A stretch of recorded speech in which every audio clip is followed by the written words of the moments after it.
Good evening, everyone, and welcome to another edition of Let's Talk About It. This is Susan Johnson, and my co-host, Dennis O'Brien, won't be with us tonight, but he is off doing great work all throughout the community and the region. So he will be back to join us probably at our next show.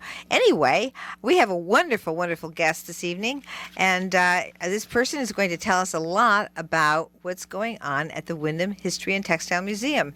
And I'm so pleased to have Kiera Holmes here, who has just become the executive director of our Mill Museum.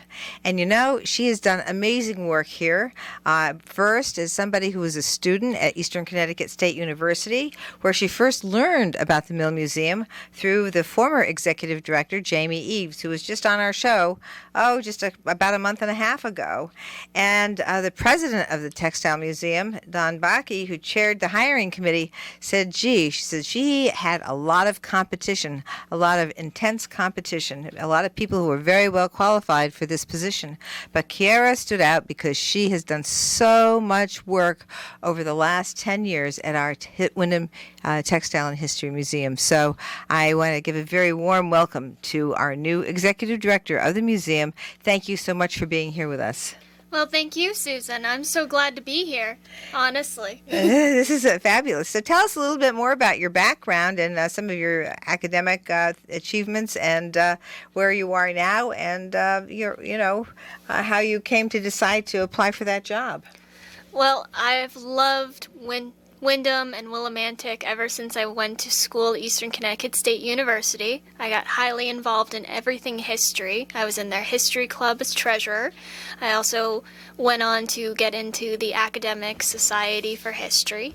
And then I got an outstanding award in history from the department. Wow, that's very impressive. Getting an award like that doesn't come easy. It took a lot of work, but it was also a lot of fun. When it's something you love, it's never work, honestly. Well, that's what they say, and that's what they advise everybody to do. Do what you love, and it's not work at all. That's right. Absolutely. So you went to ECSU, and then you went on to get a graduate degree in history? Yes, I went on to Central Connecticut State University for their public history program. It was amazing. I worked with many wonderful people like Leah Glazer, as well as Brianne Greenfield. So it's been a wonderful experience, honestly, and with the public history, I also did other classes, too. I did sign language for a little bit, American Sign Language, and a curatorship class, and also I did a creative writing class that led to interviewing people who were in the Vietnam War. Excellent. You know, we've had a lot of good projects, and one of the things I always say about the museum here is the fact that this museum goes and it brings us together as a community because it explains all the different ethnic groups that came to Windham, came to Willimantic, worked in the mills, did all kinds of work that moved our country forward, and it helps people understand who we are and who the people are who helped create the Willimantic Service District, or the city of Willimantic, and also that created the town of Windham. So all of those things together, the museum helps explain to us who we are. It's a great way to be able to connect with your family and the identity of the families. And one of the things I just want to interject too is the fact that we had such a wonderful event on Saturday on the Shaboo stage with the Shaboo All-Stars, and raising the money with David Foster and also with Bruce John, who does the actual bread theater at the soup kitchen. And one of the things, you kind of know this, but the history is there with the people who came, because so many people said, well, my mother or my father worked in the mills, and there's all these connections from multiple generations who went through the Windham Public School system. And all those connections brought so many people back to the stage, and it's just another way for us to work together, remember our history, know that we're part of a big community here that cares about so many people and cares about what's happened and cares about what's going to happen. So I thank you for that work that you did, and I want to hear you explain a little bit about what public history is versus other types of history. So public history allows you to do a bunch of different things. It allows you to be a teacher, allows you to be a historian, whether it be a town historian or a historian for a library. It also allows you to go into museum work. It's kind of a catch-all phrase. And public history is essentially intended for the public. It's to have them learn. It's to show them something. It's to reach out to them, just like you were saying, Susan, making those connections as well as bringing people together. It's one of the things I learned actually at Eastern originally, is doing an oral history interview. From Jamie assigned the project of doing an oral history interview, and it was a wonderful experience that I then brought with me to Central, and I really look forward to digging up those skills and going back into that, because I've already had several people tell me their stories as they come in the Mill Museum, and I'd love to get some more oral histories. Well, that would be wonderful. And maybe what we should do is look at some of the people who were so excited about going to the 50th anniversary of the Shaboo Inn, and talking to some of them about their connections. Because I think I started to realize, hearing all the discussion and being part of the group that was trying to, give praise to the people who put this all together, David Foster and Bruce John, and so many people in the soup kitchen who worked on this. So I just wanted to say, wow, I didn't, every time you go out in these kinds of groups, you learn a little bit more about some of the personal histories of people, and what they've been doing, and why they're so excited about being here in this Windham area, and also coming back. People came from all around the country for that event on Saturday, and it was really, really cool. Well, definitely share their contact information. I'd love to contact them and build more connections and actually see them come back for other things in town too. Shaboo was amazing. I wish I could have been there, but I couldn't that evening. But I know it had a lot of great reviews, and I saw it on Facebook, and really thank you for pulling all of that together between you and Bruce and David Foster. It's wonderful to see. Well, thank you for that. I don't deserve very much credit. I was just praising them and thanking them for their work, because they did the work. And David Foster, having those contacts for the last 50 years from some of the greatest musicians of our time in the last 50 years, was just amazing. And the same with Bruce John, how they worked together and their connections. And the idea. Here's another thing. They kind of grew up together with their parents having different types of stores in kind of the same neighborhood. Isn't that amazing? That's absolutely amazing, honestly. Yeah. So it's that kind of thing that I learned this time. I mean, you knew some of the background, but you didn't quite get it connected like you'd like to have it connected. Like it kind of came out this time, celebrating an anniversary, I guess, is part of the reason why some of those kinds of details came out in a more succinct way. It's really all about community and connections, and even with the Mill Museum, I actually had a visitor from Texas come to visit, and it was amazing. And she's like, "Oh yes, I used to live in this area," and everything like that, and started recounting her stories. And it was just amazing to see how, even though she's no longer in this area, still connected to it so deeply. Yes, I think this is quite an unusual area, because there are multi-dimensional connections that we have here, and whether they're academic or work-related or family-related, or in terms of some of the things that the museum was able to do, say in the last 10 years while you were there. Let's go back and talk about some of the different ethnic groups. Did you want to just review some of those things that we had to show the ethnic groups that came and worked in the mills? Yes, we had several different. It started with the Irish. Then we had people coming from Canada, which was the French Canadian. We also had a few from Serbia, too, which was interesting to find out and really awesome. We had Polish as well. Honestly, there's several different ethnic groups, and I can't get into all of them, but towards the end, essentially, of the mill, then you had Puerto Ricans, Hispanic working in the mills too. And it was great to see essentially all these different cultures, which is why we're not only the Mill Museum, we're a regional museum. We're telling immigration stories, and it's a lot of fun to do it too, because we can actually talk about Ellis Island that way and how people traveled in and what they went through in order to get to mills. Because actually, sometimes when there were strikes too, what would happen is they would pick up people from close to essentially Ellis Island or even on the streets and be like, hey, do you want to work in the mill for a day? By Ellis Island, I mean they would actually contract them out and bring them back. It wouldn't be that same day, of course. But there's a lot of complexity to the story that you don't think about when you first walk in. Exactly. I think that is so true for so many things, particularly when you get into these multi-dimensional situations. But what is a life living in a society like ours, but multi-dimensional, right? I mean, we do have so many aspects to our society and how we've progressed over the years. When you talk about the Mill Museum and some of the things, we're really talking about, in part, some of the things having to do with the Industrial Revolution. Which is also very true. I'm not sure. You probably have been there to our Dugan building. Yes. But Dugan tells the industrial story in it. Tells about carding, tells about wool, cotton, tells about the dangers of the mill. And it's amazing to see all of that in one place. And if you have a chance ever to go to the mill across the street, which we're currently using on the second floor for our Nightmare project coming up, or Nightmare tours.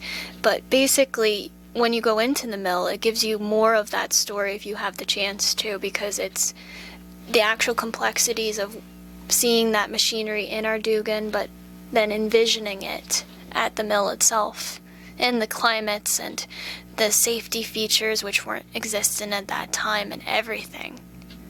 Well, you mentioned something that's kind of a passion of mine, the safety features, because the lack of safety features, and when we first had people working in the beginning of the Industrial Revolution, what happened was if you got injured, it was your responsibility. So there was no insurance, there was no, you couldn't sue. You couldn't sue your employer because it was your fault. It was called strict liability. And so then so many people lost arms and legs. So many children were in the mills because it was before they prevented the children from working in the mills. That people were growing up with serious injuries and couldn't be part of a productive society. So they started letting the people sue. And then the people started to sue, and then the mills and the businesses says, "Oh, we can't let you do that because we'll go out of business if we're sued for every injury people get." And so, like an automobile accident, so they created the Workers' Compensation Program, which is supposed to give people coverage right away. And supposed to be there if you get injured on the job, no questions asked, but they don't pay you the same as they would pay you if you got into a car accident and say lost an arm or a leg. You get a very reduced pay, but you're supposed to be able to get it quickly. Unfortunately, the business and industry, now I'm going to get off on a tangent, the business and the insurance companies have made a mess out of the workers' compensation system, and I'll stop there because I've been working on this issue for 5 years, but we will continue with the history of the of the museum. So jumping off on that and not going into workers' comp, but thank you for that, because honestly that is definitely part of the story too. Unions is definitely a major part of our story, with originally not having unions. Like Susan was saying, there was all these different perils, and one of them was actually the cotton dust from these machines. You were breathing in cotton all the time, and that led to sometimes black lung. It led to other disorders that you would do that would happen, as well as sometimes because of the machines you would have to hunch. There were all kinds of different ailments that happened because of working on these machines, and these machines were fast. There were shuttles that were going at actually like 60 miles per hour. Oh my goodness. And it's going essentially right across like that, and you could barely see it. If you go into some YouTube videos, you can actually see some of the machines, not ours, but other ones similar to them, and how fast these shuttles are moving. Do you have a site that people might be able to go and look it up at? We don't have it. We have some videos we hope to add from other machines. Actually, Lowell, unfortunately, before the museum closed, what happened is someone took some videos of the machines, and we're hoping to add those to our website. And so that's in the works.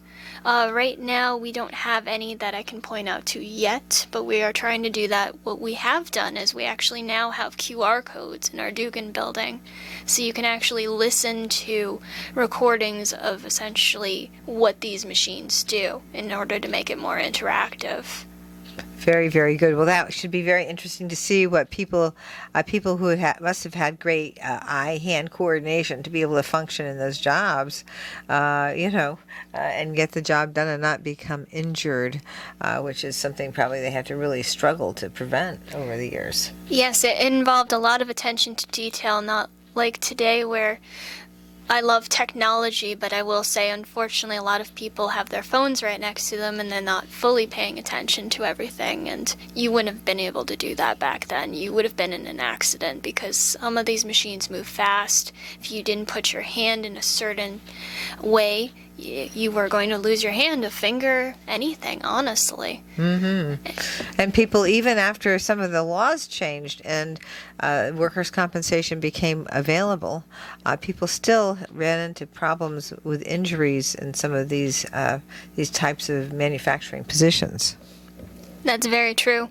Part of it probably because when you first started with workers' comp, you had to also prove there was, again, it's just the initial, and you had to build on that.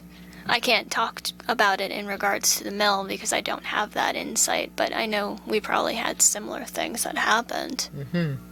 Yes, I think that's true, but we don't want to get into that part of it. We want to do more about the history. And so let's go back to when the Irish came and do a little bit more about the Irish, and then go into the French and a little bit more about how the community was at the time when the Irish first came. So originally when the Irish first came, like many different regions when Irish came in, no Irish need apply for jobs, which is very sad, and this happened with many different immigrants that came in.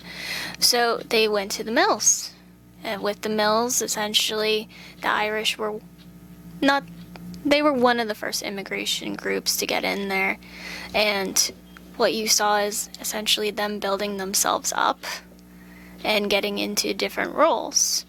Actually, I did my thesis paper on 3 Irish American women going from essentially their current role to a middle class status from 1900 to 1930. How that happened was through marriage, through location, through the parents getting a different job, and then some of the women actually working in the mills, and then going for education as well. And all those different aspects is what made them move up in society. That's more for a woman's path for Irish American. For a man, they usually went into politics. So they would become part of clubs, local clubs. There was an Irish club, and go into politics. And that's how they moved up, and usually either into more like middle management in a mill, or moved just into politics in general. And then you see the French Canadians coming in and the Polish coming in. And basically with each group you see that they build on that culture. And so then you've had we had the Irish Club, as you said. We still have Polish Club, yeah. We also still have a little Irish Club, but not a building. And then the French Club, we still have the French Club building over there on over there, Catholic Cemetery Road, which is now, I'm blanking on the name of the road. Club Road, that's what it is. It's too simple. but yeah, and that's where the French Club is now. And then you move on to some of the other ethnic groups, and of course we had the Elks Club for the people that maybe moved from working into middle management and working together. And they brought the people who brought a lot more of the resources that helped build the mills. Those kinds of people were creating the Elks Club, which also did a lot of philanthropic work and still does. I agree. The Elks Club is a great organization, as well as the Lions Club too. Yes, absolutely, and both of those clubs are doing amazing work, helping people to this day. But some of this originated, back when we had more of an industrial situation than we have today here. But these things remain. I agree.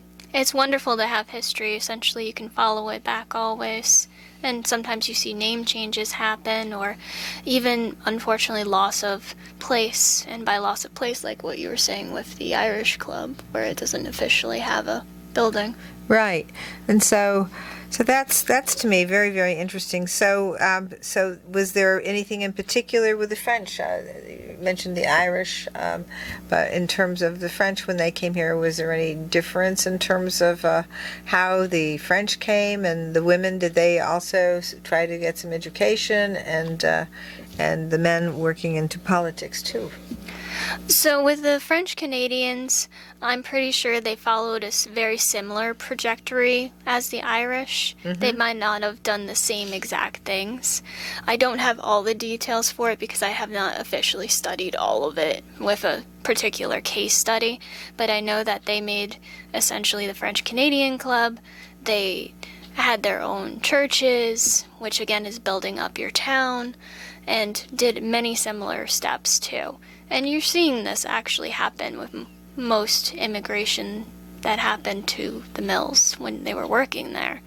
And it's just great to see that you have all these different cultures within one town or one city, essentially. Yes, I think that is very interesting. And at the same time, of course, we had an expansion of education. So if you go back to the turn of the last century, not this last century, but the century before, you see an increase in access to public education, which is one of the things that made America great, was providing more public education to everybody, making it available and required to everyone. And so this public education change was something that also helped the children of the immigrants. I agree completely, and even in the mills itself, because a lot of everyone who worked there just about was an immigrant, there was a library actually where people could learn to speak English. And we actually still have that library today, which is really amazing. In the Mill Museum. Yes, in the Mill Museum. Yeah, upstairs. Yeah, very nice, and it's a great place to visit. And what are the hours anyway? Right now the hours are Friday to Sunday, 10 to 4 p.m. Okay, great. Well, we're coming into having a word from our sponsors, and this is Susan Johnson. I'm here with Kiera Holmes, and she is a new executive director at the Windham Textile and History Museum, and we will be right back after these messages.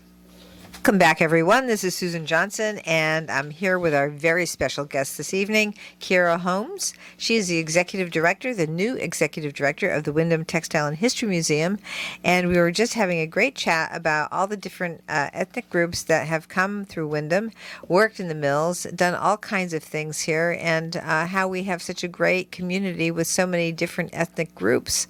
And I did want to touch a tiny bit on one of the things that I have learned from the former executive director, Jamie Eves, and I know that we'll go into some detail at another time, but that that a lot of the Industrial Revolution started probably around the Civil War time to make the guns. We had the Colt manufacturing and that sort of thing. But the deindustrialization started a lot longer ago than we care to think about. And so I was just thinking about that when we were discussing the different ethnic groups that have been here, and just talking a little bit about some of the things that have occurred with respect to deindustrialization. And I know that this is Professor Jamie Eves' amazing work, but I just thought we'd touch on it briefly. Thank you, Susan. And it's again, it's really interesting to see how everything has changed. So with mills, normally the period that they were leaving was usually after, essentially, in about, I want to say, early like 20th-ish century is really where you see it more happening. And part of it is, like what you touched upon, is you have wars that create factories and everything like that. But you're seeing more towards, like, actually a little past essentially the early period of 20th century. You're seeing less wars happen, and you're also seeing more modern goods and everything like that, and different equipment. This equipment would eventually have safety features, would eventually be able to be monitored a little bit more compared to what you saw in the earlier Industrial Revolution. So for this area, in 1985 is when American Thread Company left. And American Thread Company left because it was finally outsourced. But you're really seeing that a lot earlier, and for different reasons. You're seeing cheaper labor in different places. For American Thread, I think it went to Mexico. It also went to, I want to say, North Carolina. And essentially, you're seeing cheaper labor, and that's why it did this. Well, the other thing that we saw that allowed it to occur was that the taxpayers were subsidizing those moves. So under the Reagan administration, the businesses were able to get a tax credit for moving. And they would never have been able to get that tax credit before the 1980s. So while there was deindustrialization for some of the reasons you state, obviously, there also was the final push to move industry away from places like New England, Chicago, Detroit.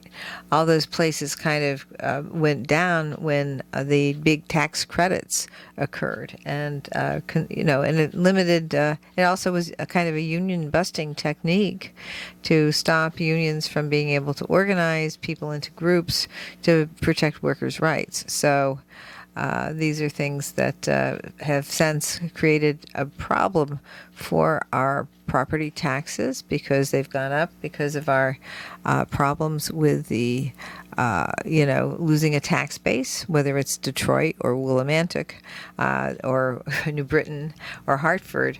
Losing all those big industries in those areas really created a problem for property tax base, since that's how we fund our schools, right? So that's how we fund our police and fire. And we have to constantly watch the erosion of the tax base. And now I'm going to go off again a little bit because we have this problem with Amazon, right? They're not located in every community like a supermarket or even a Walmart, and they are not paying property taxes, but yet people are buying things online as opposed to going to the store, and there's another erosion of our access to having a property tax base. So these are things that are problematic, and they're things that we have to really take a look at. Where's the money come from to pay for the schools, the police, and the fire? And where does money come from to do all the local things we want to have done? I agree. And also now what you're seeing too is dark factories. And by dark factories, I mean factories that are still doing thread work and everything like that, but don't need people. And that's something that's coming more into play now. That's an excellent point. And I think that that is one of the things that we run into a lot with technology changing so much. Technology is doing a lot of the things that people used to do. But also we have a change in manufacturing because we have the high-tech groups, right? We have the people who are biologists and chemists, and they're doing all different types of high-tech things that our universities are being able to put together, whether it's Jackson Labs or some of the places that Yale University has put together to manufacture, hip replacement parts. So it's that kind of high-tech thing that's going on today, but it's a little bit different from when you're working at American Thread and doing that kind of industrial work. Exactly. So these are the things that we're really looking at. So I think that one of the things we want to talk about too is some of the wonderful events that the museum is doing.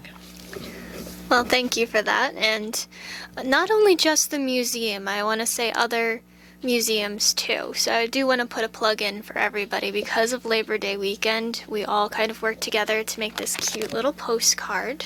Okay, very And nice. this is essentially, tomorrow is the Connecticut Eastern Railroad Museum.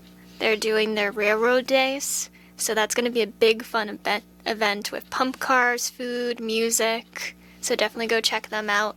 And then Wyndham Historical Society at the Jilson House is doing an art exhibit on Sunday, September 5th, 1 to 3.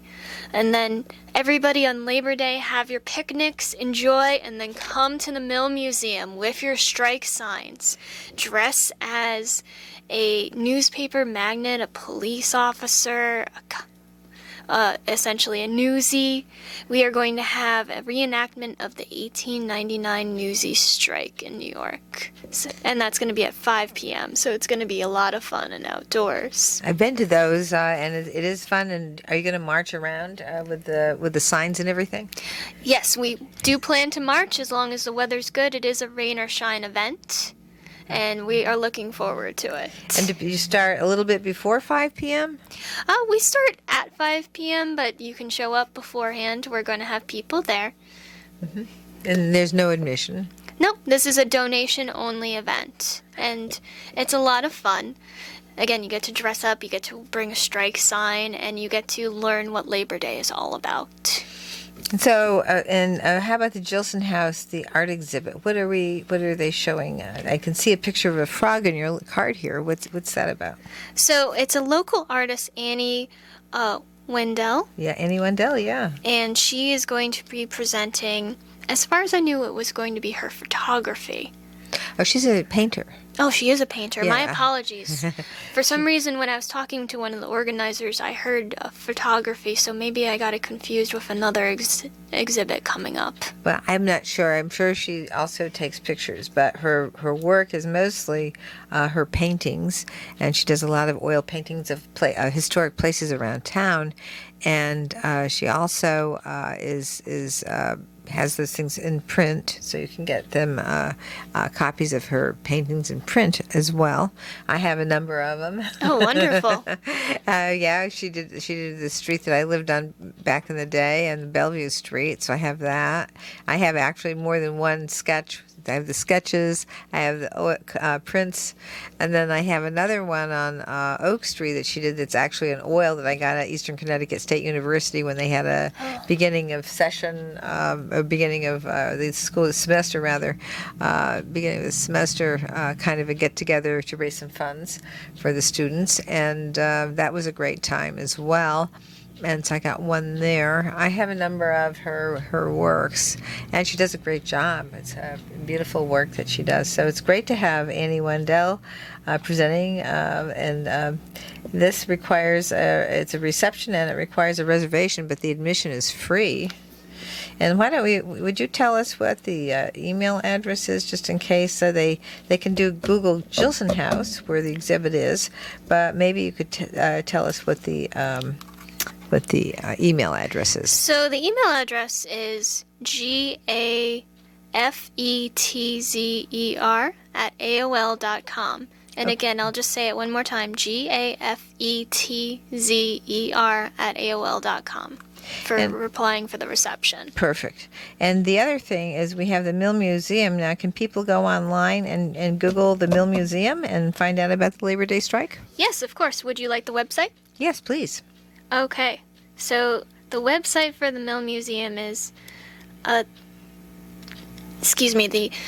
email actually, I'm sorry, I'm going to give you the email for the Mill Museum so that way you can contact us just in case, is themillmuseum@gmail.com. If you do a quick, simple Google search, you'll be able to find us as well for essentially every bit of information, as well as we have a Facebook event up too on our Mill Museum Facebook page. Such a great thing to remind people about why we have Labor Day. Do you want to give us a little bit of a quick review on the Labor Day history and why we have it?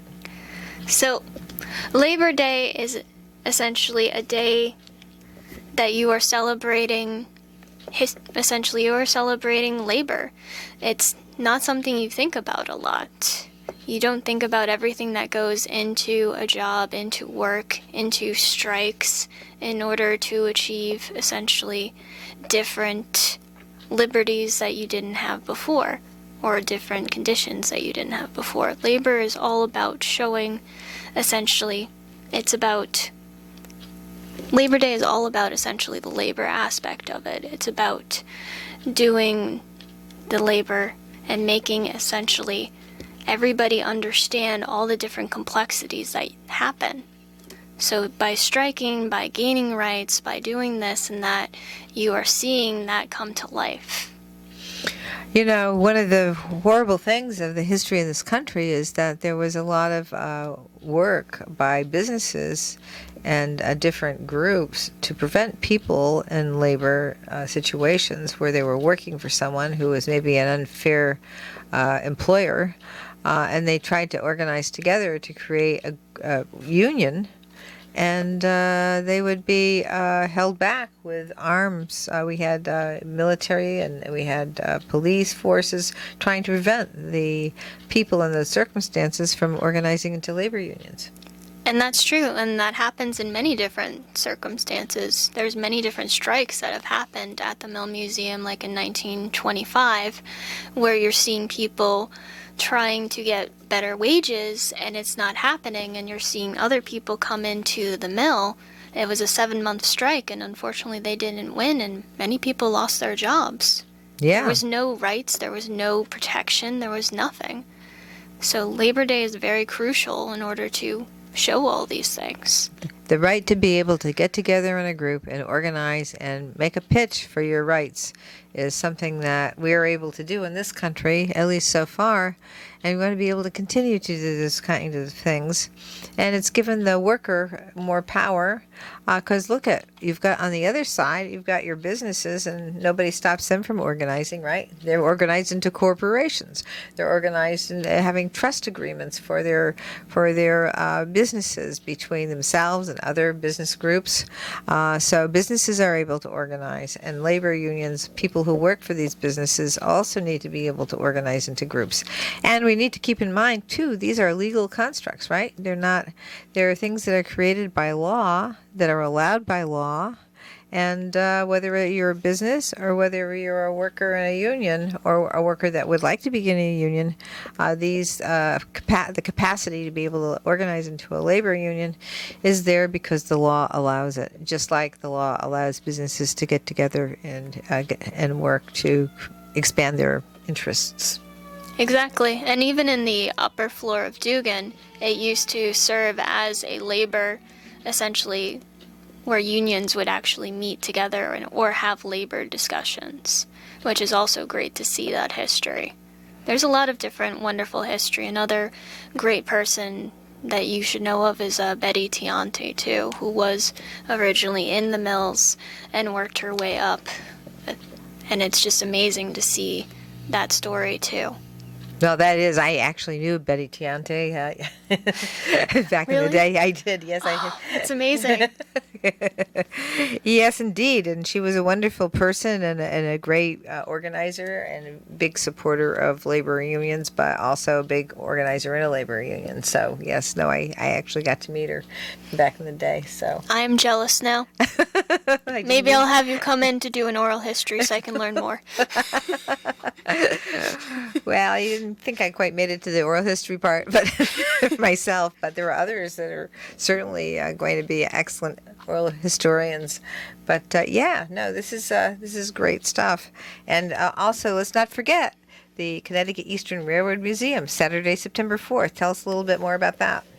So, the Connecticut Eastern Railroad Museum, they're going to have pump car rides, food, music, fabulous clones is what it says here. But basically, if you haven't seen it before, it's a great museum, honestly.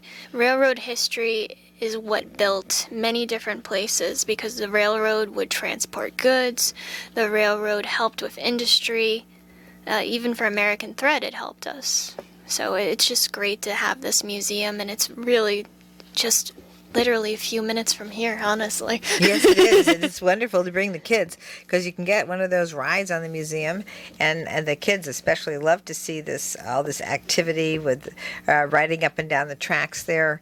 I brought my grandchildren back when they were a little bit younger, and it's a great day, and it's a wonderful thing that the people have done there. I remember when I was on the council back in the 90s. Oh, wow. And That's we great. had somebody come to us and say, "Hey, we want to create a railroad museum here, but we'll do all the volunteer work." And I could hear people saying, "Well, yeah, right." And so I made a motion, say, "Yeah, we'll give them the $1,500 to get them started," and we did, and they did do all that work themselves, and they have been amazing people who have done a great job.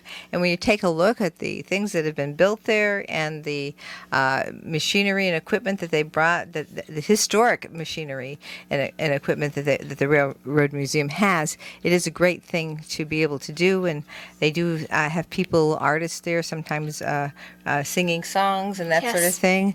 Bruce John has been somebody who's been there a lot doing that sort of thing. So we are really thrilled to be able to have the Connecticut Eastern Railroad Museum on Saturday, September 4th, 11 a.m. to 3 p.m.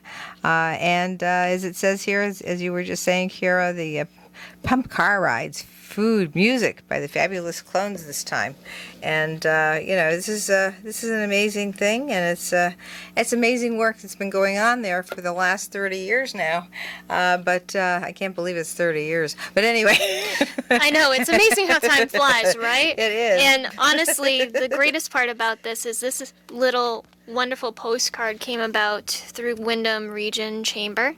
So they got us all together so that way we can market together. And that's something you're probably going to see a lot more of too. You're going to see us working together and marketing together because we have 3 great historical places here. And we want to make sure that everyone gets represented.